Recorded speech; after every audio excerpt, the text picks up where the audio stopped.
Big boss Malayalam season 6 നിന്നും അങ്ങനെ നാളത്തെ എപ്പിസോഡിൽ നോറേനെ എവിക്റ്റ് ചെയ്യുകയാണ്. പക്ഷെ നോറേനായിട്ട് സീക്രട്ട് റൂമിലേക്ക് മാറ്റുകയാണെന്നാണ് അറിയാൻ സാധിക്കുന്നത്. കഴിഞ്ഞ സീസൺ 5 സെറീനേനെ എവിക്റ്റ് ചെയ്തിട്ട് സീക്രട്ട് റൂമിലാക്കിയിട്ട് തിരിച്ചുകൊണ്ടുന്നില്ലേ ഒരു ദിവസം കഴിഞ്ഞപ്പം, അതുപോലെ തന്നെയാണ് സംഭവിക്കാൻ പോകുന്നത്. ഈ ഒരു ടൈമിൽ സീക്രട്ട് റൂം ഒന്നും ആരും പ്രതീക്ഷിക്കില്ല. അപ്പൊ നോറയും ഷോക്കാവാൻ സാധ്യതയുണ്ട് എവിക്റ്റ് ആയെന്നോർത്ത്. മറ്റ് കണ്ടസ്റ്റൻസ് ആണെങ്കിൽ എന്തായാലും എവിഷൻ തന്നെയായിരിക്കും പ്രതീക്ഷിക്കുള്ളൂ. കാരണം ഈ സമയത്ത് ഒരു സീക്രട്ട് റൂം ആരും അവിടെ എക്സ്പെക്ട് ചെയ്യുന്നില്ല. പക്ഷേ ഫീമെയിൽസ് അവിടെ കുറവാണ്. കഴിഞ്ഞ പ്രാവശ്യം സെറീനേനെ അവിടെ സേവ് ചെയ്തത് അതുകൊണ്ട് തന്നെയായിരുന്നു. ഫീമെയിൽസ് കുറവാണ്, അതുകൊണ്ട് സെറീനേനെ പുറത്താക്കുന്നില്ലെന്ന് പറയുകയും ചെയ്തു. അതുപോലെ തന്നെയാണ് ഇവിടെ നോറയുടെ കാര്യവും നടക്കുന്നത്. ഇനി അപ്പൊ അടുത്തൊരു എവിഷൻ നടക്കുമ്പോൾ ചിലപ്പോൾ ഒരു മെയിൽ കണ്ടസ്റ്റന്റിനെ ആയിരിക്കും കളയുക, അതിനുശേഷമായിരിക്കും ഒരു ഫീമെയിലിനെ കളയുക.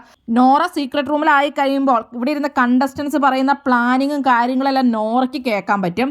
നോറയ്ക്ക് ഇപ്പോൾ എല്ലാവരും മനസ്സിലാക്കാനുള്ള ഒരു അവസരം കൂടിയാണ്. കാര്യം നോറ പോയി കഴിയുമ്പോൾ എല്ലാവരും അവിടെ കുറ്റം പറയാൻ എന്തായാലും ചാൻസ് ഉണ്ട്. ഓൾറെഡി നേരെ നോക്കി നോറയോട് കുറ്റം പറയുന്ന ആളുകളാണ് അവിടെ എല്ലാവരും. പക്ഷേ ഈ ഒരു ടൈം ആയതുകൊണ്ട് സീക്രട്ട് റൂമിന്റെ ആവശ്യം ഉണ്ടായിരുന്നില്ല. ശരിക്കും ആകെ 2 ആഴ്ചയാണല്ലോ ഉള്ളൂ. അപ്പൊ അതുപോലെ തന്നെയായിരുന്നു അന്ന് സെറീനേനെ മാറ്റിയത്. അത്രയും ദിവസങ്ങളെ അന്നും ഉണ്ടായിരുന്നുള്ളൂ. സിജോയും നോറയും ജാസ്മിനും ഒക്കെ തമ്മിലാണ് പ്രശ്നങ്ങളുള്ളത്.